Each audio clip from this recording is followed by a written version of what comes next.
The magical rituals demonstrated in this video are performed by practicing magicians, not professional actors. These rites were recorded inside an actual magical temple, not on a Hollywood soundstage. The techniques shown are authentic and very effective. Viewers are warned against casual experimentation with these methods. Mind-altering substances should never be used in connection with this practice. Only mature persons in good mental and physical health should undertake these activities. This system should be approached with the same respect one would accord to a full-contact martial art. This documentary is offered to the public as an educational introduction to an ancient Western tradition of psycho-spiritual development that has been misunderstood and maligned. Practitioners of Solomon's magic are not Satanists who make pacts with the devil. They are spiritual explorers in the deep caverns of the mind, carrying with them the lamp of wisdom and armed with the power of God.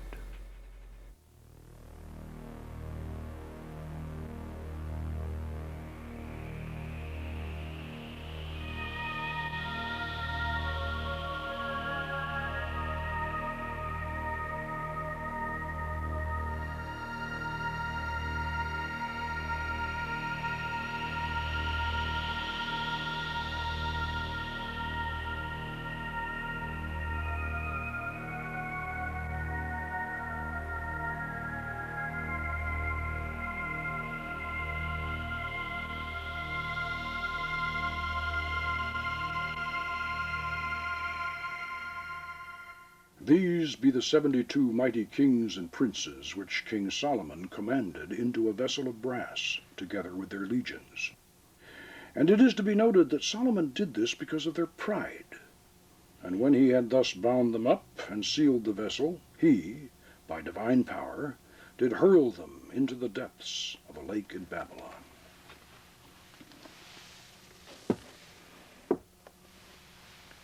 I'm Poke Runyon. I'm a cultural anthropologist and a ceremonial magician.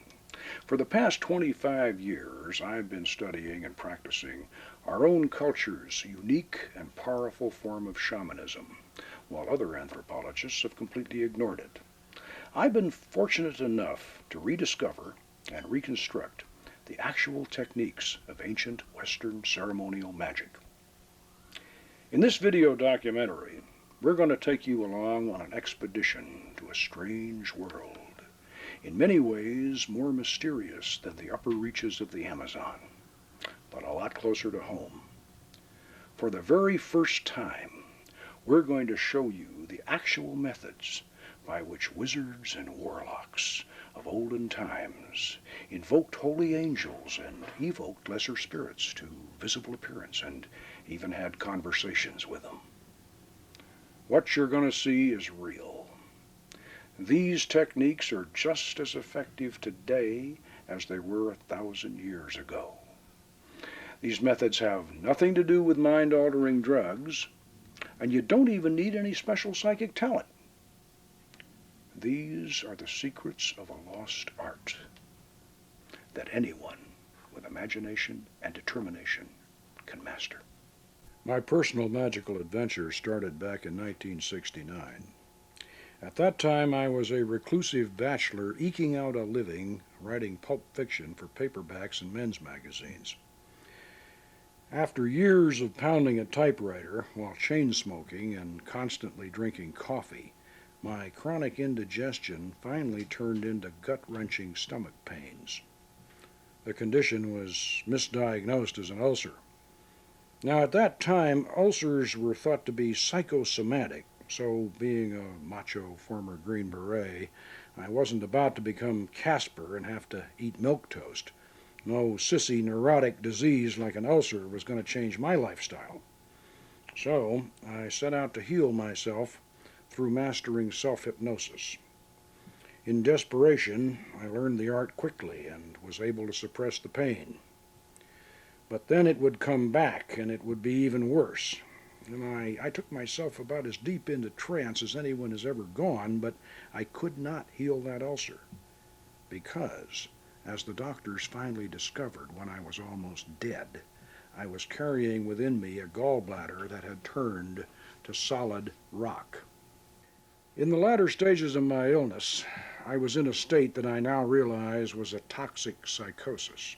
In my desperate attempt to cure myself, I had gone beyond self-hypnosis into the study of Tibetan tantric yoga, and finally, to what was at that time the least known and most forbidden of all the spiritual paths, Western ritual magic.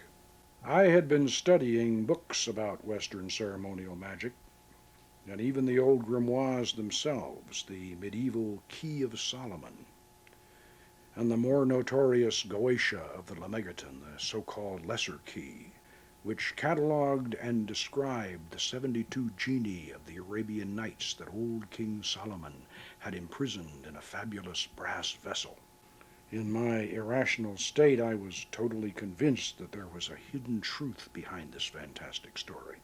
Like Aladdin's wonderful lamp or Ali Baba's open sesame, there was a secret key to calling up those mighty princes of the jinn that Solomon had imprisoned so long ago, and I was determined to find it. I studied the writings of the ancient and modern magicians. They had filled their books with the most detailed instructions on how to build, inscribe, and decorate all the necessary equipment, all the signatures of the spirits, and even the hours during which to summon them. Conjurations and names of power were all set forth, complete and ready to recite. Hear me, and make all spirits subject unto me, so that every spirit of the firmament and of the aether, upon the earth and under the earth, on dry land and in the waters, of whirling air and of rushing fire, and every spell and scourge of God may be obedient unto me. Wonderful, powerful. All you have to do is recite it aloud, and you can feel the hairs start to rise on the back of your neck. But where, how, and in what form are these spirits we're summoning supposed to appear? That one all-important element, how to make the spirit physically appear, was always missing from the old grimoires. Now, I knew that over a dozen ancient and modern writers on magic couldn't be involved in one big, long-standing conspiracy to suppress this final secret, so it seemed obvious that at some time in the past, the key to the magical art had been lost, and the modern writers and experimenters just simply didn't know how it was done. This suspicion turned out to be true. Turn of the last century, the famous, or if you prefer infamous, magician Aleister Crowley had tried to conjure one of the Lemegeton's Goetia demons out of incense smoke, and, not surprisingly, he had very little success after a great deal of effort. This did not surprise me. Trying to form an image or commanding a spirit to produce an image out of curling, twisting smoke was more of an experiment in telekinesis than a vision from beyond. Aleister Crowley did not possess the secret technique, but he certainly understood the philosophy. He stated clearly in his 1904 edition of the Goetia of the Lemegeton that the spirits of Solomon's brass vessel are portions of the human brain. Even though I might have been temporarily insane at the time, I had lost none of my intellect. I knew that magical visions were certainly hypnotic. In this respect, Crowley had been absolutely right. Solomon's genii would not come forth from caverns beneath the earth. They would rise out of the nether reaches of the deep mind. I noticed that the sigils of the Lemegeton's Goetia spirits were very similar to the vevés of Caribbean voodoo. I had done extensive research on voodoo for one of my adventure novels published in 1967. I knew the voodoo trance, wherein the participant becomes possessed by the spirit, was known to be hypnotic. The focal point of these ceremonies was the veve of the Ogun, drawn on the ground and illuminated by candles. Somehow this symbolic signature helped to bring forth the vision. At this point, your high school science teacher might be saying, well, if all this magic is only in the mind, Weren't those old wizards and even the modern magicians like that Crowley fellow just using their imagination? Yes, they certainly were. But the human imagination, inspired by its divine creator, is the most powerful force in the universe, a river of hopes and dreams that bears us all along on its flowing course, from the beginning to the end of time, from planet Earth out to the farthest star. Let us recall a few lines from the greatest of the Romantic poets, William Wordsworth. Of shouting angels in the imperial thrones, I pass them unalarmed. Not chaos, not the darkest pit of lowest Erebus, nor aught of blinder vacancies scooped out by help of dreams, can breed such fear and awe as fall upon us when we look into our minds, into the mind of man. With that in mind, let's look at the philosophy and the psychology that lies behind this powerful system. To begin with, we should not make the mistake of thinking that those old magicians were credulous and naive enough to believe that they could physically manifest the kind of heavenly glories and hellish horrors that Bosch and Blake depicted. These artists, like the Hollywood movie makers of today, symbolized the subtle power of magic with intense and sometimes lurid physical images. In magical operations, the roof does not fly off as choirs of angels descend in blinding rays of light, nor does the floor crack open to disgorge a horde of fire-breathing demons. The actual effects of magic are very powerful, but they are also subtle and subjective. As Cornelius Agrippa, one of the greatest of the Renaissance magicians, explained,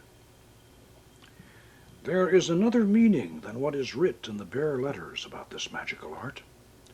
We must not look for the principle of these grand operations outside of ourselves. It is that internal spirit within us which can very well perform whatsoever the monstrous mathematicians, the prodigious magicians, the wonderful alchemists, and the bewitching necromancers can effect. Heinrich Cornelius Agrippa was certainly an honored philosopher and magus, but we should remember that King Solomon was considered to have been the wisest man who ever lived. The wisdom of Solomon was proverbial. Therefore, we should not be surprised to discover that Solomon's art of magic was actually an ancient system of psychology.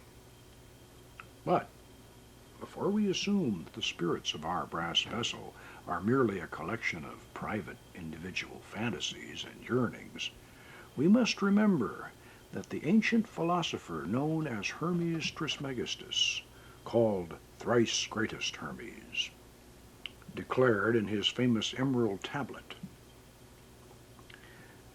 "True it is, without falsehood, certain and most true, that that which is above is like to that which is below, and that which is below is like to that which is above, to accomplish the miracles of one thing." Based upon this profound revelation, the Magi of classical times, the later medieval sorcerers, and the Renaissance magicians believed that the human mind was a miniature functioning model of the vast universe itself. The greater universe could be manipulated by magical operations within the personal sphere. Hermes Trismegistus had even gone so far as to suggest that in days of old men had created their own lesser gods. An ancient, outmoded, superstitious belief, your high school science teacher might say. Well, ancient, yes, but hardly obsolete. After 2,000 years, this strange statement by the original founder of Hermetic philosophy was finally explained in modern terms by the eminent psychologist Carl Gustav Jung. In the 1920s, Jung presented his revolutionary theory that beneath and beyond the personal subconscious mind there flowed a vast, deep sea of dream images and forgotten lore. He referred to this as the collective unconscious.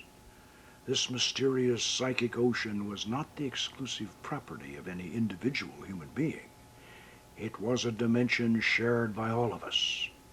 Here one might discover the great archetypes of mythology, the heroes, the beautiful courtesans, the martyred saints, and the monstrous villains of our past.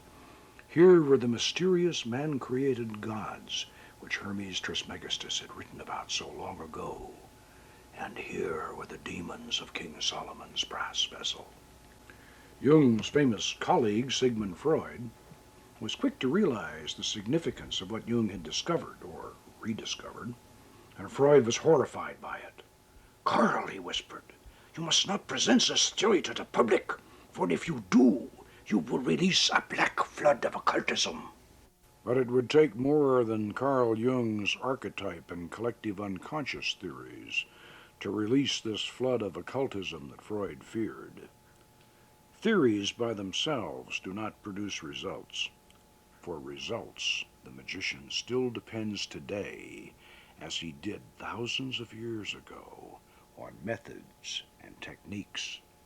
Since time immemorial, magicians have placed themselves and others into states of trance, during which visions and oracles were received.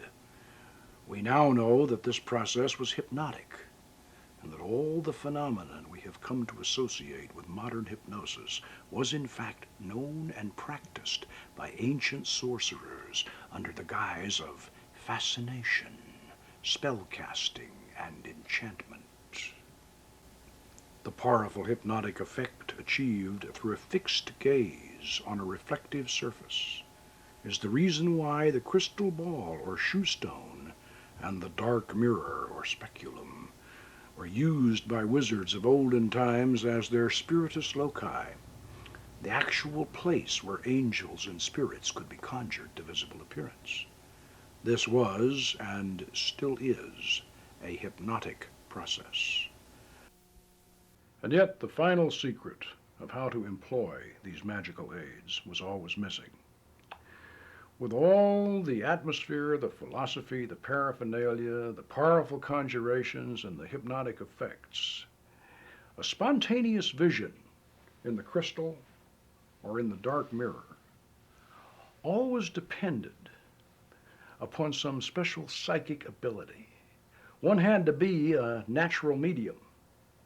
And for all my toxic fever dreams and my hypnotic experiments, I had certainly become a mystic, but not a clairvoyant. And yet there had to be a way that anybody with the desire and the determination could summon these spirits to visible appearance and have conversation with them.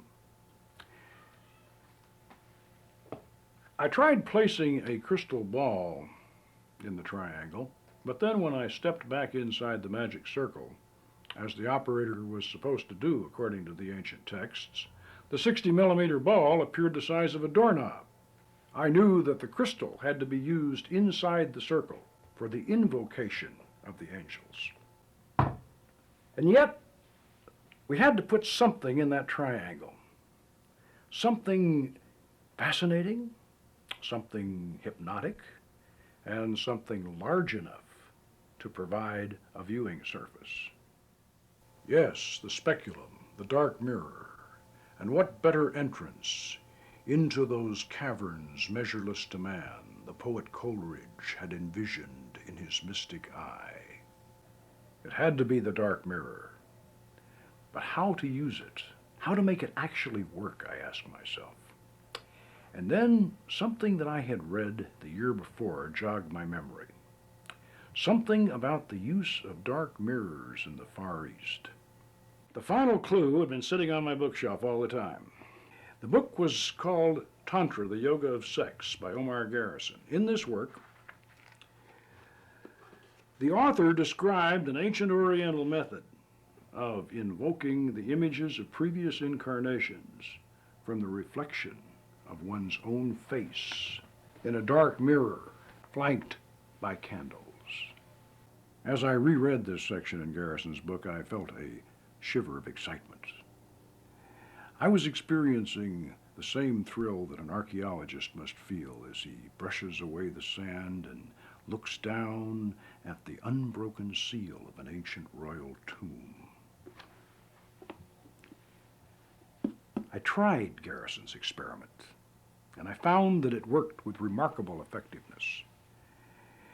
If one stares in a darkened room into a mirror flanked by candles, after several minutes, a strange phenomenon will almost always occur. The familiar reflection will fade out, the mirror will go black, and then, when the image returns, it will be the face of someone, something else. This experience is usually accompanied by a profound sense of an otherworldly presence. It was obvious that this phenomenon must have been discovered a long time before any concept of reincarnation.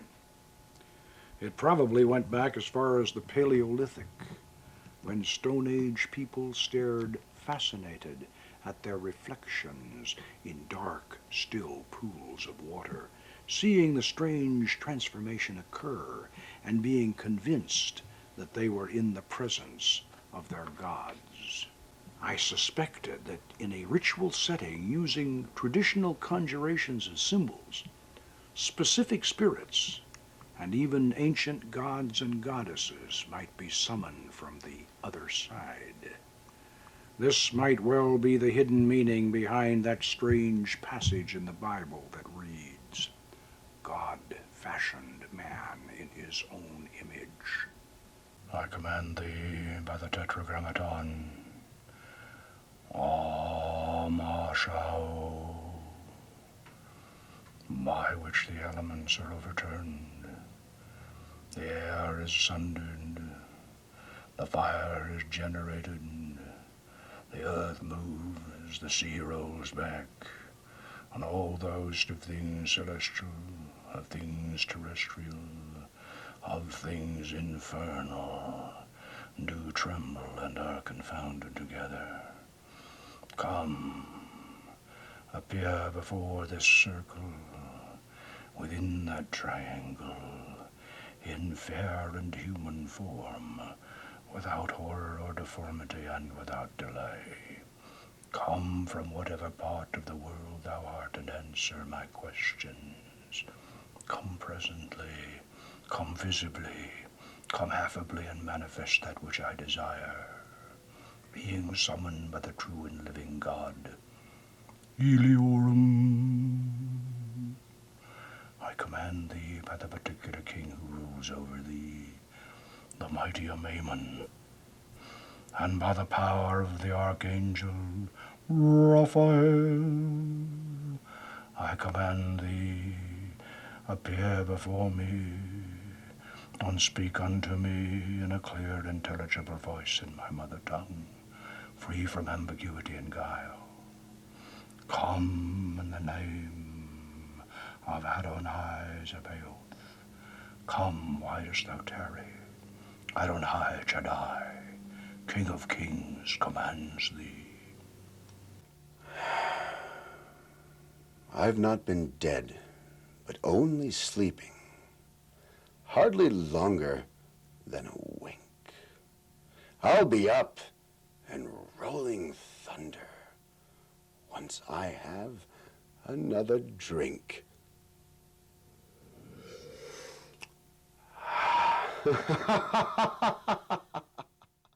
After this discovery, the use of the magic mirror in an elevated triangle seemed obvious. This 17th century Lemegeton manuscript clearly shows a large, black-filled circle in the center of Solomon's triangle. Notice that the instructions written around the triangle say 2 foot off from the circle and 3 foot over, not 3 foot across as the published version has it.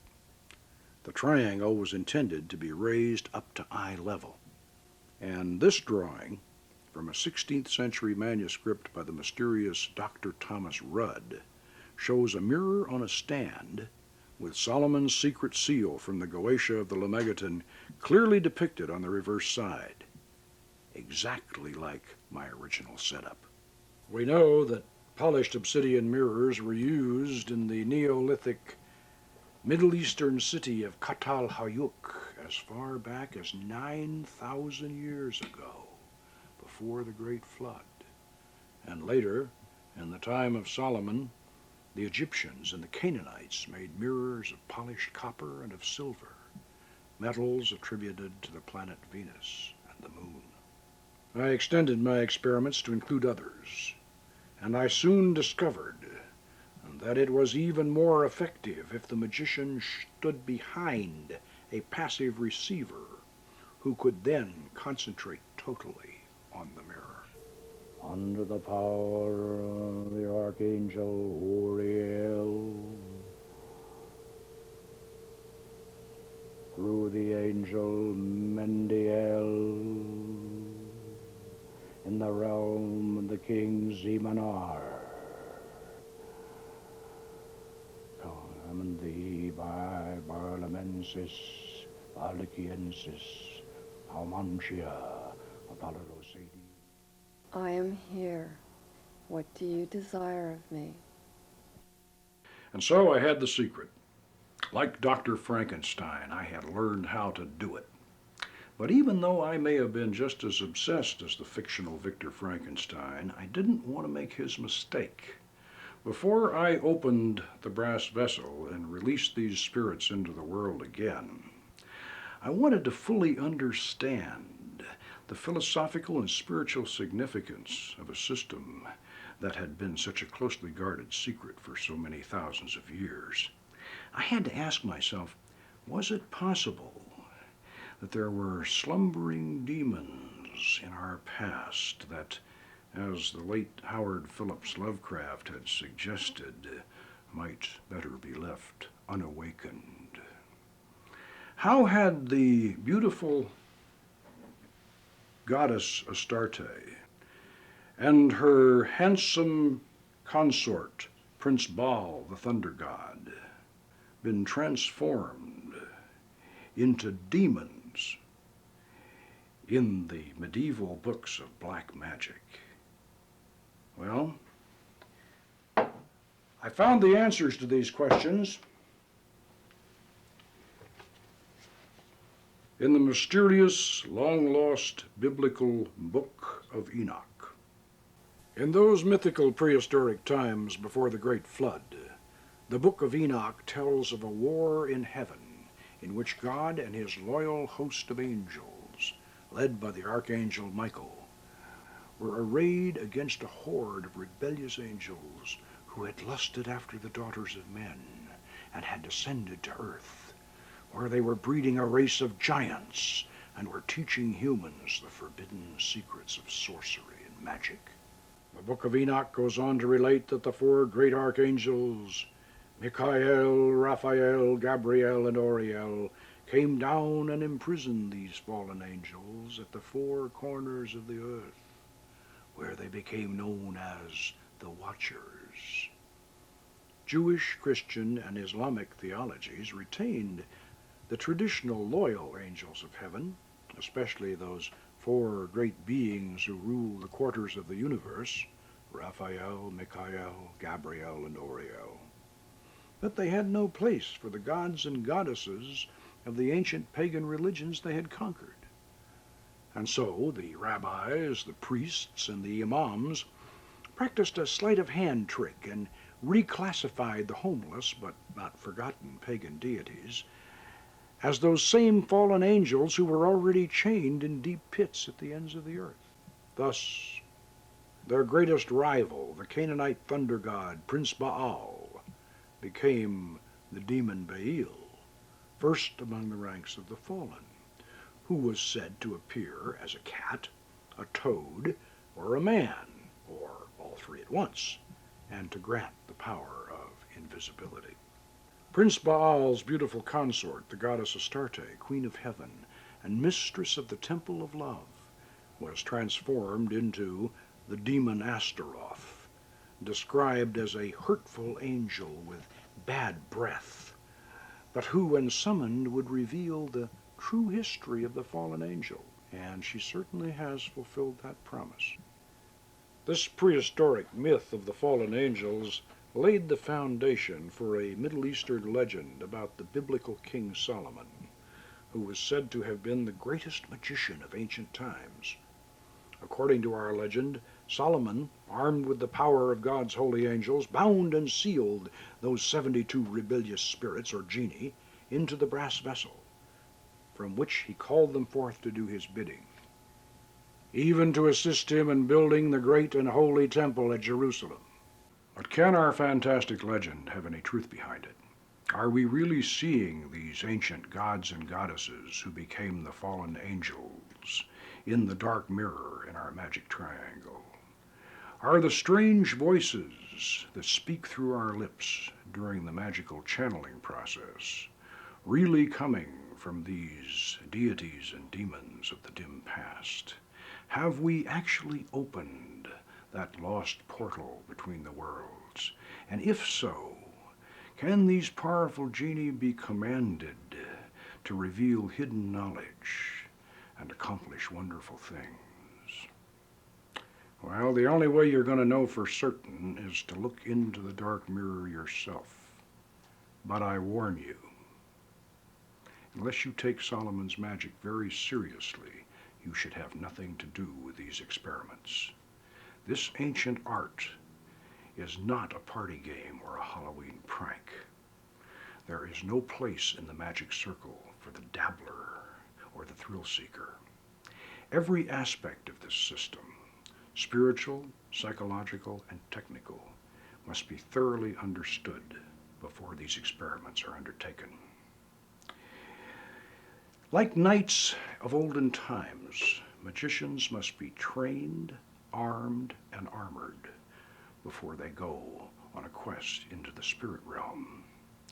First, you should know that the magic circle is your philosophical fortress when you open the gateway between the worlds.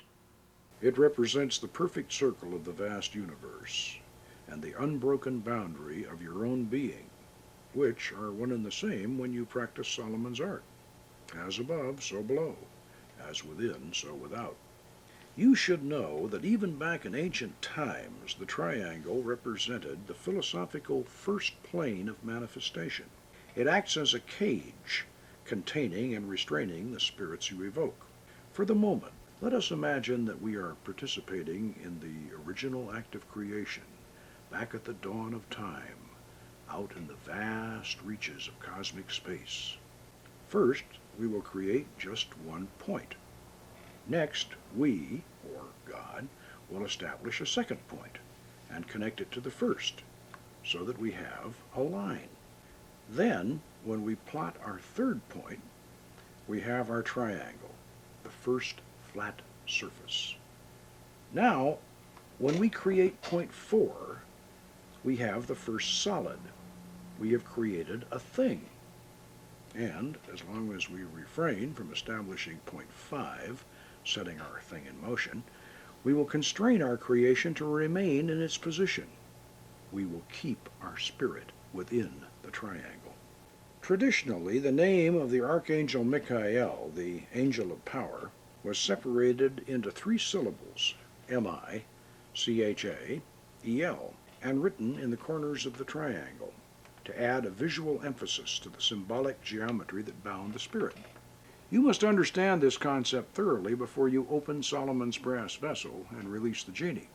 It matters not whether you are a Christian, a Jew, a Muslim, or even a pagan. These archangels are very much a part of our Western tradition. They represent the positive forces that drive the engine of the universe and the love that holds it all together. In the order of the Temple of Astarte, we conceive and visualize them as complementary male and female beings. For angels can appear in any form they wish, or any suitable form that your imagination can provide for them. They activate your magic circle of protection, Casting your circle with a pentagram ritual before each operation is certainly important, but that alone is not enough. The great archangels must live in your mind and in your heart. You must have them inside as well as outside. Nosce te ipsum, en tuo templo tu es Deus. This is the very first time we have ever permitted cameras into the inner sanctum of the Order of the Temple of Astarte. Notice the names of the great archangels of the quarters in Phoenician around the magic circle. You will hear these same names invoked in the traditional pentagram ritual that precedes and follows every magical operation. But I say again, the pentagram ritual by itself is not enough. You have to have these four great archangels of the quarters indwelling within you and ready to help you control the rebellious spirits. Otherwise, opening the brass vessel would be like opening Pandora's box, which, according to the ancient Greek myth, released evil into the world and then could not be reclosed. Therefore, you must first master the art of angelic invocation before you proceed to its darker counterpart, the evocation of Solomon's 72 spirits.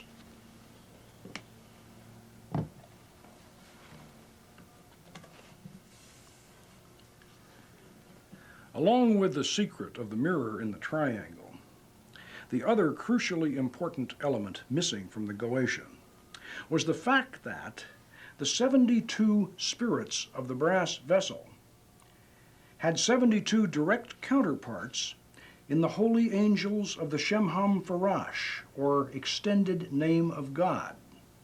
Now these derived or suffix angels are not as personified as the archangels of the quarters or the angels of the planetary spheres, but they do provide a direct channel of power through which the four archangels of the quarters control each and every one of the spirits of the brass vessel.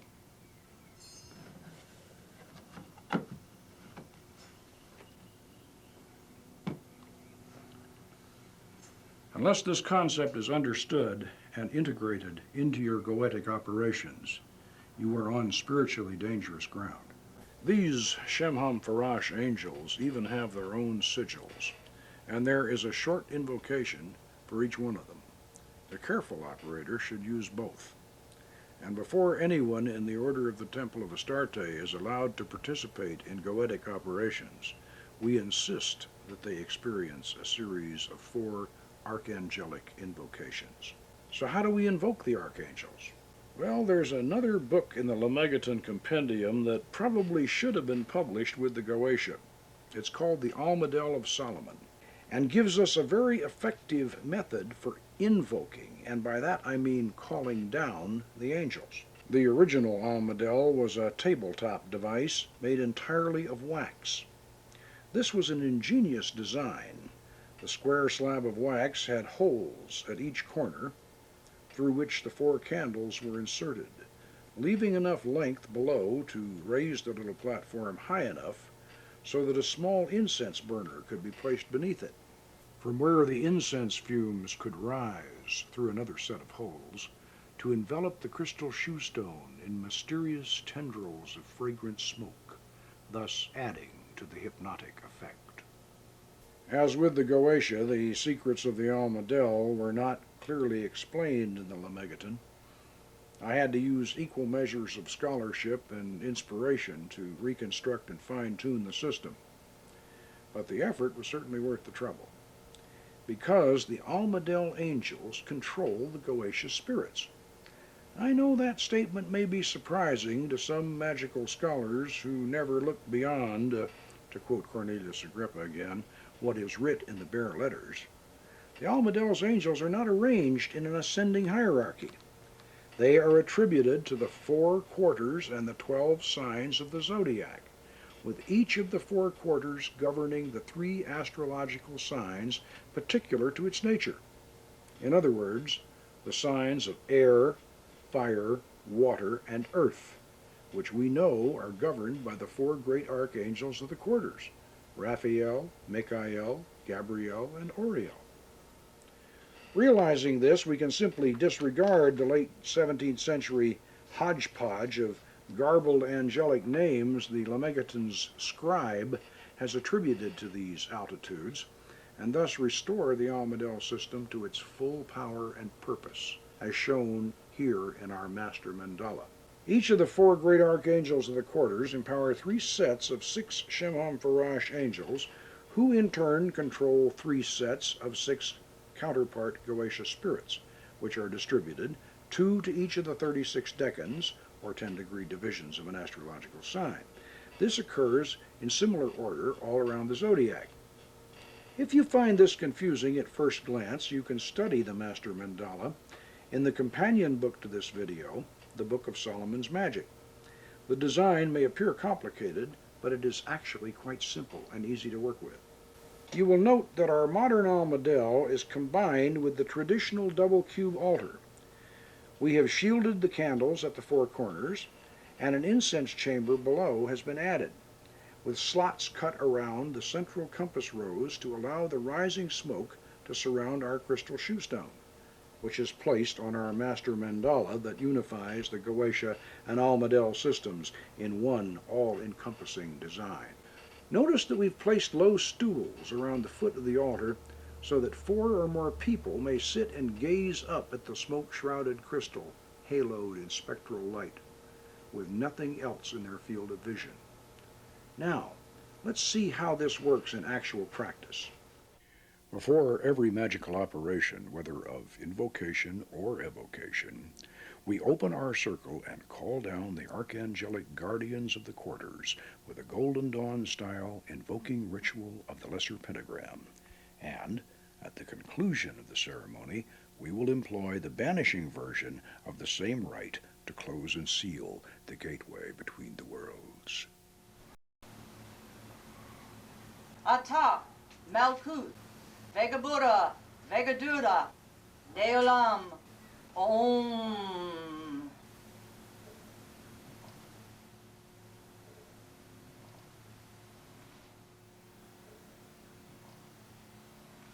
Amasha O.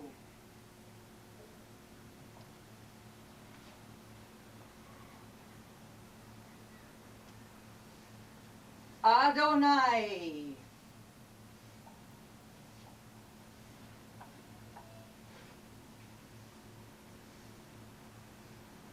Ahea.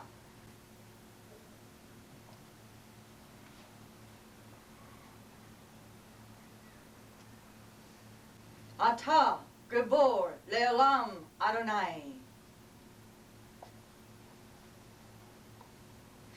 Before me, Raphael. Behind me, Gabriel. At my right hand, Michael. At my left hand, Oriel. Around us flame the pentagrams. Above us shines the 6-rayed star. Ata, Malkut, Vegabura, Vegadula, Leolam, Om. We call thee, great Archangel Raphael, in the name of Tetragrammaton, Amashao. Come to us, O guardian of the eastern quadrant, master teacher, loving healer, wielder of the sword of truth, and Lord of the aerial realm. Come, we beseech thy presence here upon this holy table. Shine forth from this pellucid crystal. Grant us a glimpse of thy glory and a whisper of thy wisdom. Raphael, Raphael, Raphael, Raphael, Raphael. As the soft chanting continues, each person around the circle will invoke in his or her turn until the altar top is haloed with an electric blue aura of astral energy, shot through with golden rays of light. Then you know you are on holy ground, and the angel may speak through any one of you. You may not see Raphael in the crystal, but you will certainly sense his presence. You will feel his power, and his voice will speak within you. Until you have made such a connection and established such a bond with all four of the archangels, you must not venture further into the darker realms of Solomon's magic. Great Archangel Michael,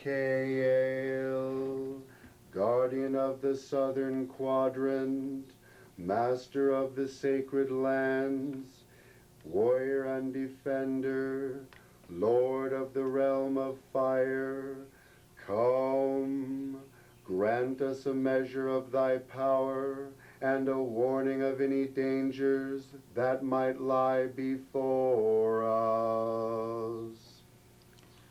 Great Archangel Gabriel, guardian of the western quadrant, lady of the waters and mistress of the Holy Grail, quicken within us the faculties of sympathy and of intuition. Grant us a glimpse of thy mystic grace and an oracle from thy vast dark ocean of understanding. Great Archangel Auriel, guardian of the northern quadrant, lady of the earth and mistress of the holy pantacle of art, bring us in harmony with nature's cycle and make fertile all our just desires. Bestow upon us thy love and lead us unto thy treasures. In the name of Adonai, Haaretz, Auriel,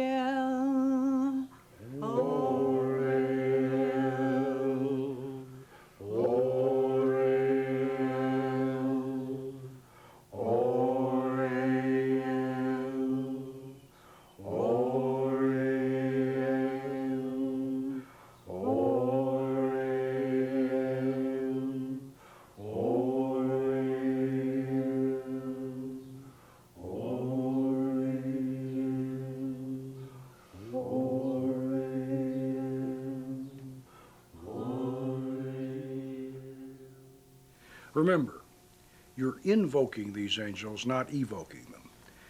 Evocation means bringing something out of yourself. Invocation's like praying. You're calling them down from above, you're inviting them to visit you, you're asking them for their help.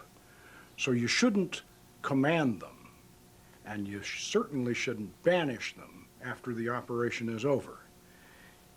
You thank them, you ask them to come again, and you bid them hail and farewell. Now that we have the four great archangels of the quadrants firmly on our side, we're ready to open Solomon's brass vessel and call forth the genie to appear in the dark mirror on the triangle of art. As an example, we're going to summon the spirit Astaroth, who is described in the Goetia as a great and powerful duke whose lamen is to be made out of copper. Copper is the metal attributed to the planet Venus. This is appropriate because the spirit Astaroth is actually the ancient Canaanite goddess Astarte. Therefore, we will operate as if we are evoking her in the seventh Kabbalistic sphere of Netzach, with the understanding that all operations of the Goetia take place in the lunar sphere of Yesod. Remember, each sphere contains its own tree of life complete. This concept is not difficult to grasp if we think of the moon as a silver mirror through which all the multicolored lights of the higher spheres are reflected. And keeping this in mind, we should always perform our evocations when the moon is waxing. Pay very close attention to every detail of what you're about to see. This is the first time a complete operation of goetic thaumaturgy has ever been visually recorded. We're going to call forth the spirit Astaroth, who is actually Astarte, the Queen of Heaven and the patron goddess of our temple. It was in her honor and through her inspiration that I founded the Order of the Temple of Astarte in 1970 to properly teach Solomon's magic to worthy students of the art. We have continued this tradition in an unbroken continuity for 25 years, initiating and instructing over 100 here in our temple. After the lesser pentagram, which we have already demonstrated, the operator should perform a planetary septagram ritual, internalizing and then externalizing the Kabbalistic lunar sphere of Yesod, within which all goetic operations are encompassed.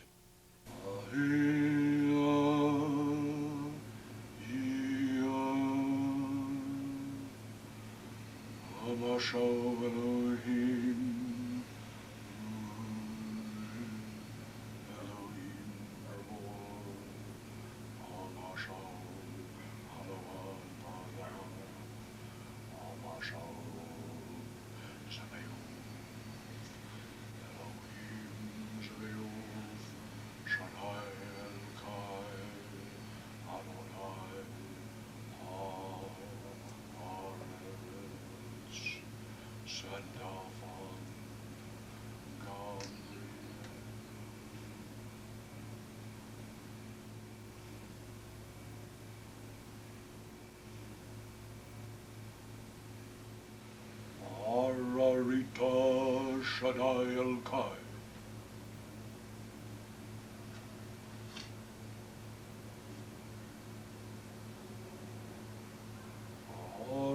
Rita Shaddai El Kai.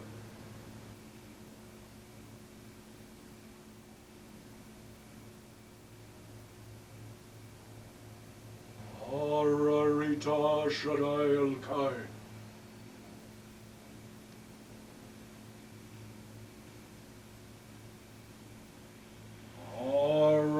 Rita Shaddai El Kai. In the name of the Archangel Gabriel, I declare the gateway to the lunar sphere of Yesod is hereby open. Om. Let the mystic circumambulation commence. 7 turns Deasil in the sphere of Netzach of Yesod.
invoke the Bornless One, thee that didst create the earth and the heavens, thee that didst create the darkness and the light.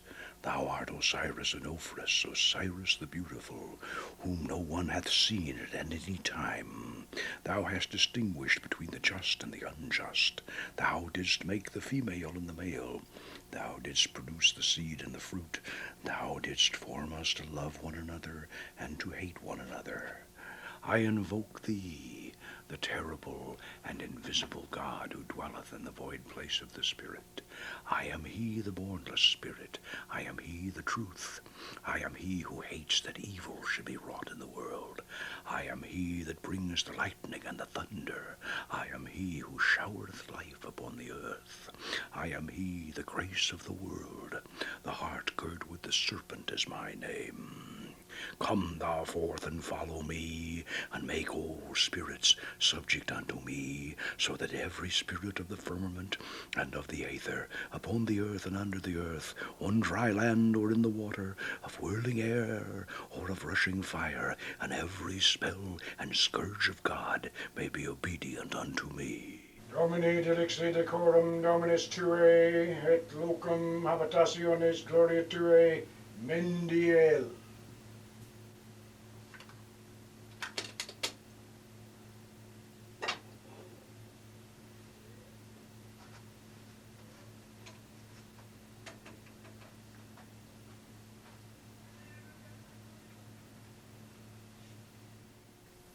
I conjure thee, Spirit Astaroth. I supplicate thee, Goddess Astarte. I conjure thee, in the northern quadrant, under the power of the Archangel Uriel, through the angel Mendiel, in the realm of the king Zemanar. Command thee by Barlamensis, Baliciensis, Palmantia, Apollodosades, and the mighty princes Geneo and Leocade, ministers of the seat of Tartarus, and chief princes of the throne of Apologia in the 9th region. Come, in the holy and glorious names, Hamashau Elohim,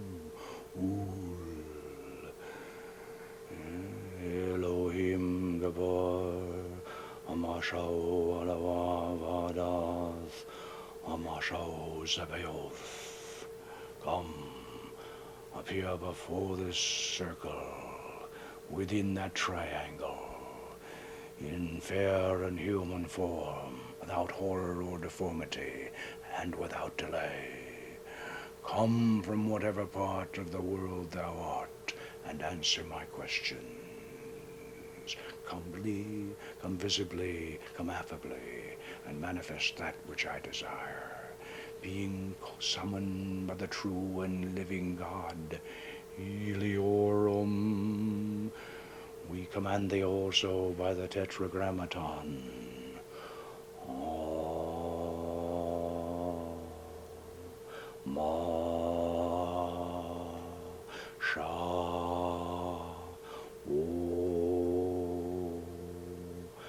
By the elements are overturned, this air is sundered, sea rolls back, and the fire is generated, and the earth moves, and all the host of things celestial, of things terrestrial, of things infernal, do tremble and are confounded together. Come, appear before us affably, and speak unto us in a clear, intelligible voice in our mother tongue, free from ambiguity and guile. Come in the name of Adonai Zebaoth. Come, Why dost thou tarry? Adonai Shaddai, King of kings, commands thee.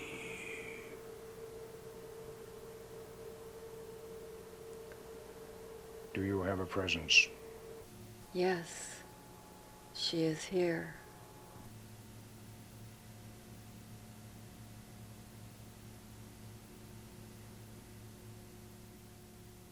We welcome you, Goddess Astarte. We apologize for summoning you with such strong incantations, but we hasten to declare that we command only that portion of you that dwells within us. Your higher presence we hold in true reverence and serve in all humility. Goddess, do you have an oracle for us? I have an oracle for all those who would seek me.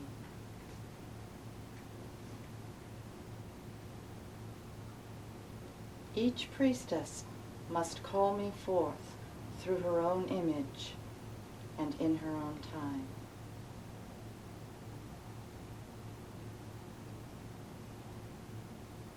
It is enough that you have opened the gates.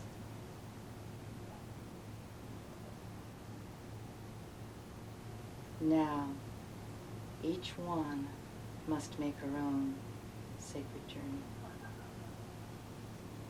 Great Goddess Astarte, we thank thee for having attended our rites and granting our wishes.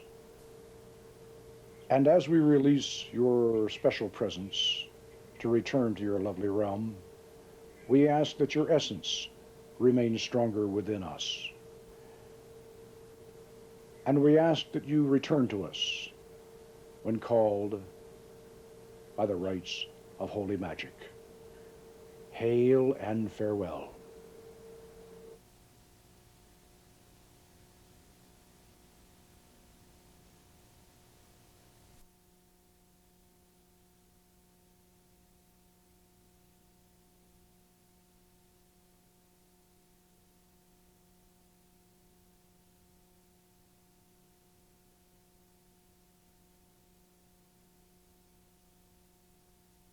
There are a few things I should mention about the ceremony you've just seen. If you demand the presence of a spirit who is actually an ancient god or a goddess, then you should apologize to them when they... Now the reason is this. Our ancestors transformed these ancient deities into demons and imprisoned them down in the brass vessel of the collective unconscious. Now, you can treat them like medieval demons. You can conjure them with powerful incantations.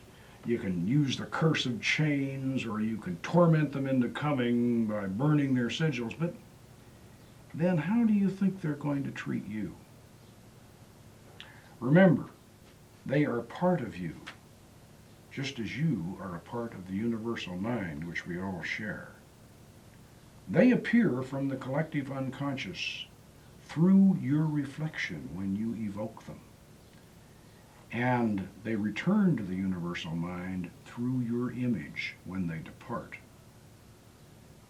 For this reason, you should treat even the lowest of their number with respect, and the gods and goddesses among them with veneration.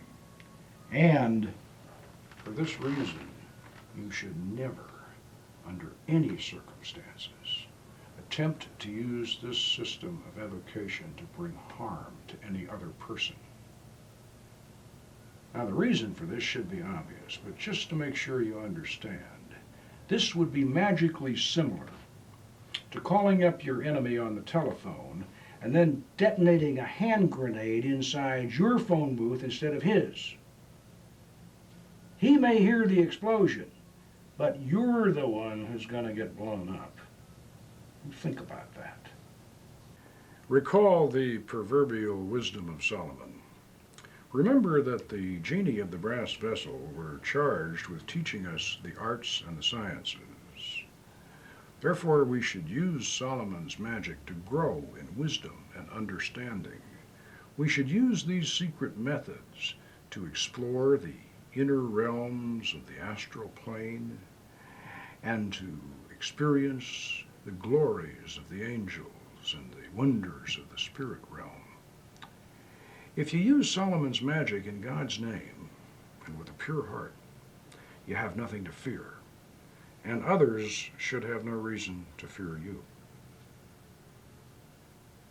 Now that we've returned from our magical journey, and you understand how Solomon's magic really works, you might be asking yourself, why is all this being revealed? Why are we showing you, without initiation and training, secret techniques that have been closely guarded through the ages? Why have we shown you the actual equipment and how to use it? Well, the truth is, we really didn't want to reveal these techniques to the general public, but in 25 years, during which time I personally initiated and trained over 100 students, it's not surprising that our secrets would leak out. At the present time, there are several small groups presuming to teach our methods, and a few years back, a former member of our order self-published a partial and oversimplified version of our system, which in turn became the authoritative source for a chapter on magical evocation in a beginning primer on ceremonial magic issued by a major publisher.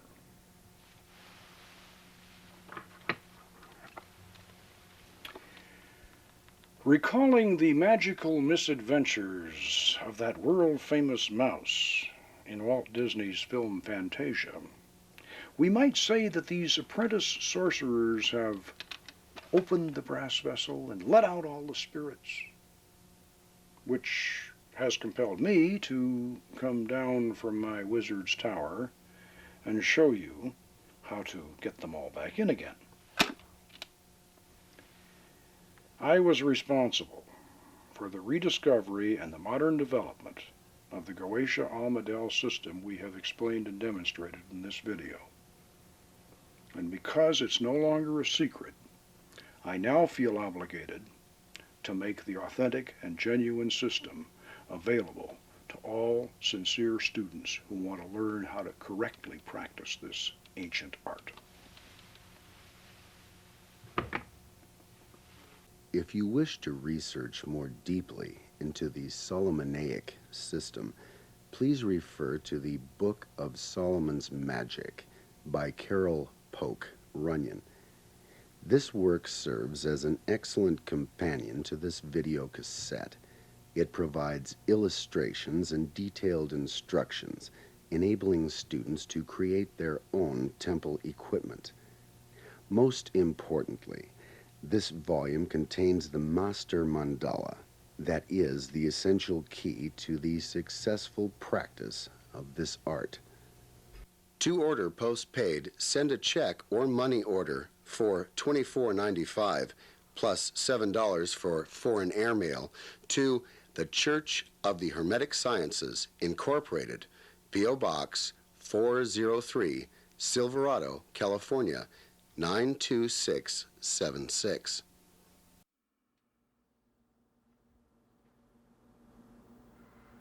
I'm Polk Runyon, and the year is 2003.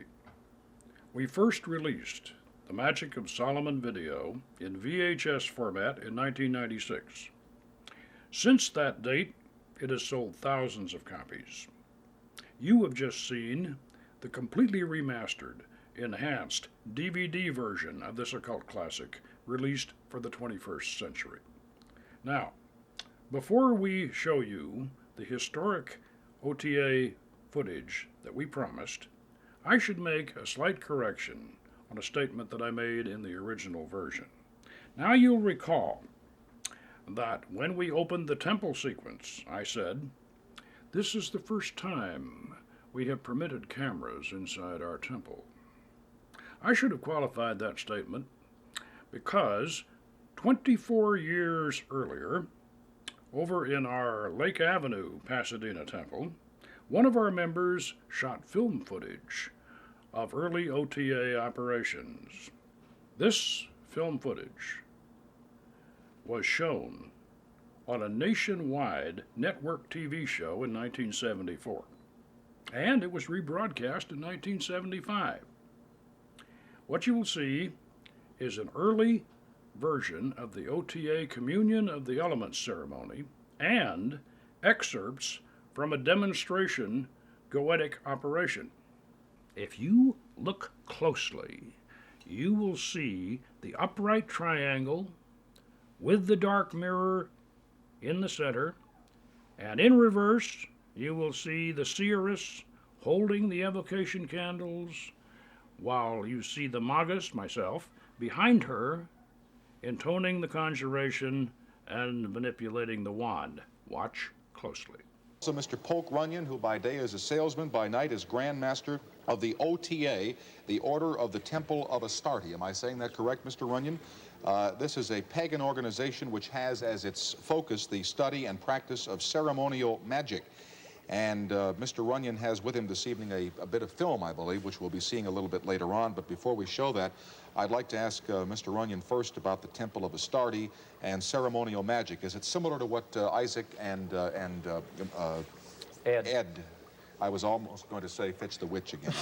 Ed had been talking about here for the first half hour. There are a lot of similarities. There are some differences. I think the main differences in it is that ceremonial magic is it has a biblical base. And when I say a biblical base, I don't mean that it's necessarily Christian or it's necessarily Jewish. What I mean is that it derives from a biblical mythology, so to speak. It also has something to do with the legend of Solomon containing the spirits in the brass bottle. You know, the Arabian Nights, the old Arabian Nights story? And the idea is, in ceremonial magic, is that one uses the names of power, the various names of God from the ancient Hebrew Kabbalah, to unlock this brass bottle and release these genies, so to speak. Now, actually, these genies are ancient pagan gods. Now, in our particular tradition, they're the gods of ancient Phoenicia or ancient Canaan, the gods of Mesopotamia, and the gods of Egypt. So we're a sort of a Middle Eastern Palestinian tradition, whereas the witchcraft cult is primarily drawing their mythology from Europe, from the Celtic and the Greek and the European tradition. Would turning wine into water be called ceremonial magic? No, I wouldn't call it ceremonial magic. I'd call it a good trick if you could do it. Right? I'm told he did it. Now, let's take a look at this little bit of film, and maybe you can set up what we're going to see here. Right. This will be coming up in just a few seconds. This is... Right. What you're seeing here is an entrance circumambulation into the OTA temple.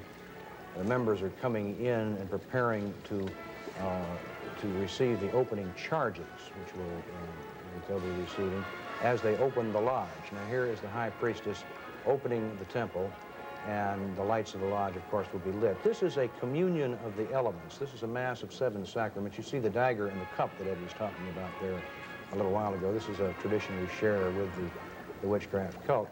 And this communion of the elements takes place around the magic circle, which we'll see in a little bit. The priest and the priestess here are sharing the elements of the communion between themselves before they administer it to the celebrants. Here she is holding the bread and the salt on the pentacle of earth. This is one of the 4 magical weapons. The priest, as you see, is holding the wand. These weapons in our tradition do relate to the Holy Grail legend. There is, of course, the wand, or there's the magic circle you see there, with the name of Raphael, I believe, is the angel we have in that eastern quadrant. The celebrants are going around the circle, deosil, or clockwise, and receiving each of these 4 elements. They will inhale the incense, and they'll take the bread and the salt, they'll drink the wine, and they'll pass their hands over the fire. So you see, this actually has 2 more essential elements. Just for the basis of comparison, could the magic circle be compared to a tabernacle or to a sanctuary of sorts within the temple? Not exactly. I think the better analogy, Tom, would be that it would be a representation of the universe itself. It represents, the circular aspect represents the universe itself, and of course the pentagram in the center of it represents man. You know, the six-pointed star is here. Now here we have an actual ceremonial magic operation. This is one of these operations where we summon a spirit from the brass bottle in the Arabian Nights. Now you see the Magus standing behind the receiver, and she is staring at the triangle of art. Magic is a hypnotic process, and a lot of people don't understand this. They think that, that something's supposed to come down on a moonbeam or come up through a crack in the floor. That's not the case. Now you notice the Magus there wearing the sun cornet is manipulating the wand, but he's intoning a 300-year-old conjuration from the La Megaton, or Lesser Key of Solomon.